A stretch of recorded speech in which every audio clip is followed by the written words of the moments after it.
Sasakyan natin kabayan no, papuntang Hanosa.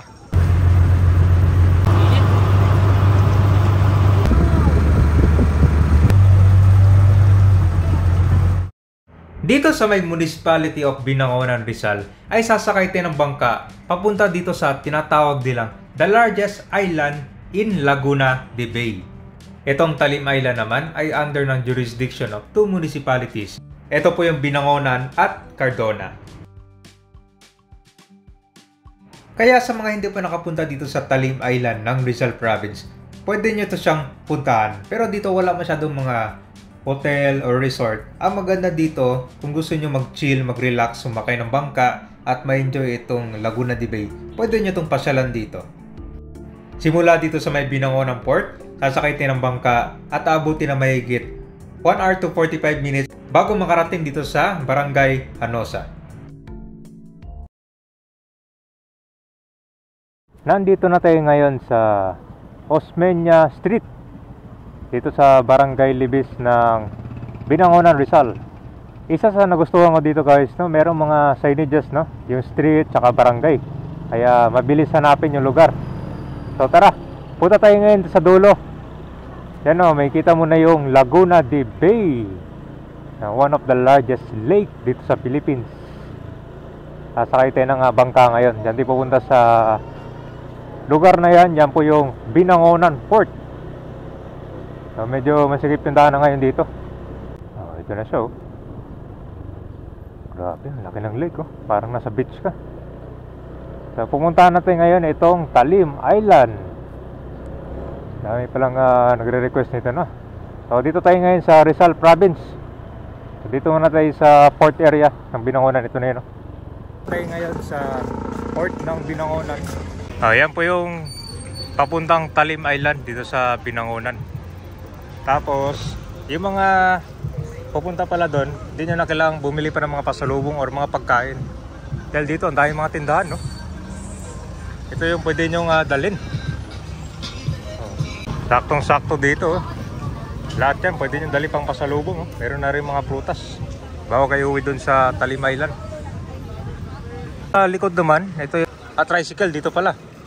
And then yung pala yung Binangonan Fishport nila. So dito binababa yung mga isda.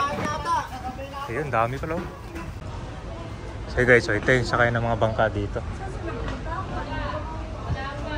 So yung mga karamihang isda na nahuli nila dito sa may Laguna de Bay, dito dinadala. Mga kadalasan mga 2 AM dito dinadala yung mga isda na yan. So ito naman yung sakay pa po ng Talim Island. Dito tayo sasakay ngayon. So maraming mga bangka to.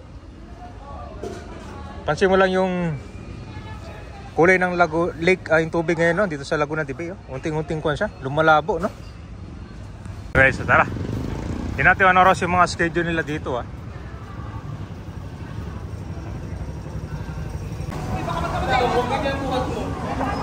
Mas malawak na pala yung kuwan dito ngayon, no? Terminal. Sasakyan natin kabayan, no? Papuntang Hanosa. So hindi lang mga pasahero yung mga sinasakyan nila dito, pati na rin itong mga gamit sa pangisda, yung mga cooler. Tapos mga motor, sir, pwede dito. Cargo, banyera, gamit sa panghuli ng isda. Guys, so nandito natin sa bangka ngayon, no?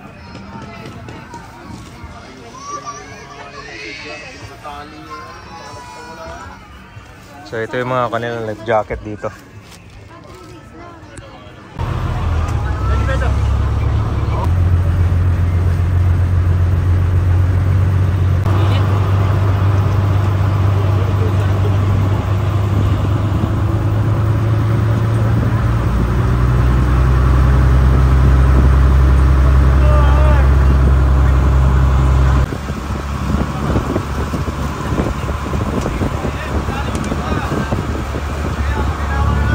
Itong mga sakayan ng malalaking bangka pala ay meron siyang schedule.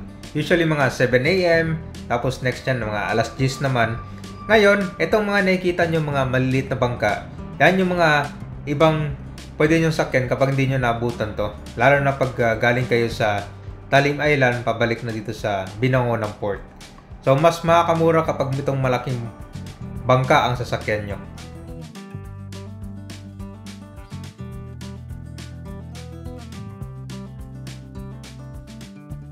So panalo talaga dito kapag papasyal kayo sa Talim Island. Kumbaga parang chill boat ride ang gagawin nyo dito.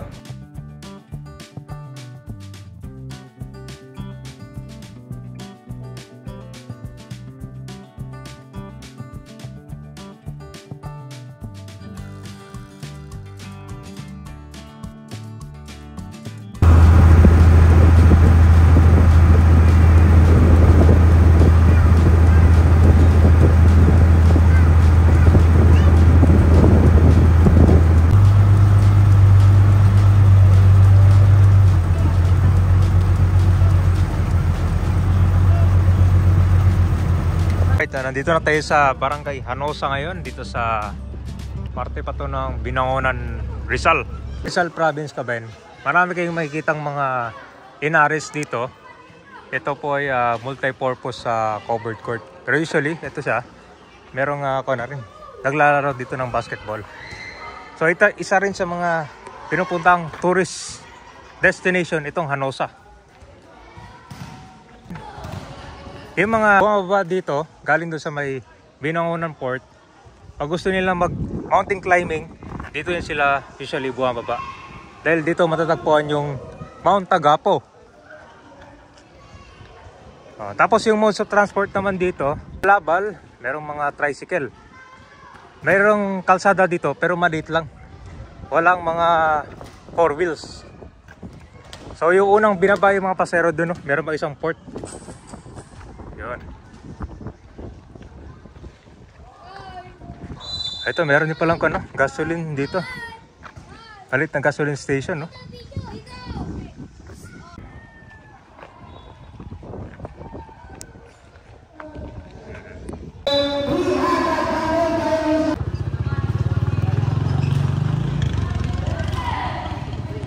Ikutin natin tong Barangay Hanosa. Mostly pagkababa nyo ng port, dito na yung mga karaming establishment. So mayroon ding dito, maliit na church. Parang nasa probinsya ka talaga, no? Tapos isla lang kayo nakatira. Bago makarating na Mount Tagapo. Depende po siya sa lakad. Depende sa pero yung mabilis. Siguro wala pa 1 hour siya, sir. Wala pang 1 hour. Dito sa sa bumababa para makapuntang Mount Tagapo. Dito.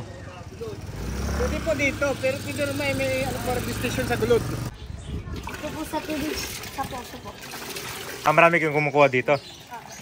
So ito yung main road nila dito para makapunta sa ibang lugar.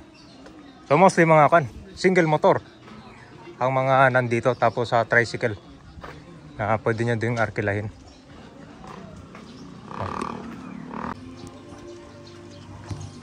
So, meron din daanan to papunta dun sa may Gulod. So isa sa napunta natin ngayon itong Barangay Hanosa sa Binangonan, Rizal. Dahil dito mas makikita mo yung Mount Tagapo. Ito pala siya inactive na volcano na matatagpuan dito sa Talim Island. Kapag umakyat kayo dito sa Mount Tagapo, mas makikita niyo itong view ng Laguna de Bay kung saan everything ay maliit. Tapos marami din kayo makikita ang mga 100 of fish cage dito sa lake.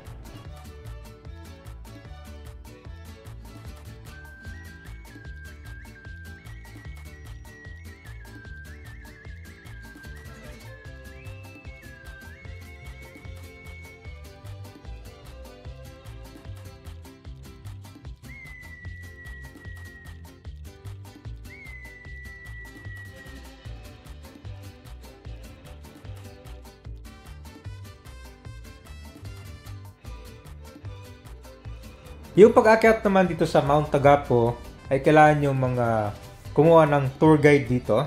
Tapos ang akyatan is 45 minutes to 1 hour.